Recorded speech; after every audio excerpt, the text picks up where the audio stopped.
भाग्य थिले मिले महाप्रसाद। तेबे आसतु जीवा आज से महाप्रसाद पाइबा पाई।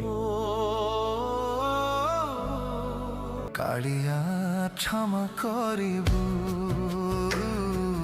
कालिया क्षमा करिबु।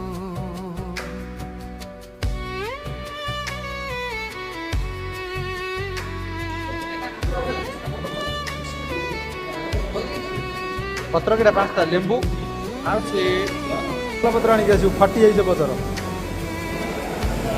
देख लंका लुण लेंबू धरी लोक सब बसी पड़ते आसिक देते टिकेट रेडी टिकेट से बड़ पणरे टिके भाविने तोर भाव बिना दिया परा तू भाव कही तोठू अधिका मते जाने की केही इच्छा थिला कालिया रे जीवन रे जान। फाइनाली सांग माने आम ए ध्यानकुंड ध्यान पीठ ध्यानकुंड समस्ते कहते हैं धान कुद आ धान पीठ ये जगह तो ये आम बुलिलु बहुत शांति लगे जगह बहुत बढ़िया लगुच जगार सबुठ मत बेसी भल लगे जगार जो ठाकुर प्रसाद बढ़िया लगे से लोकेशन भी मस्त लगुच शांतिपूर्ण जगह।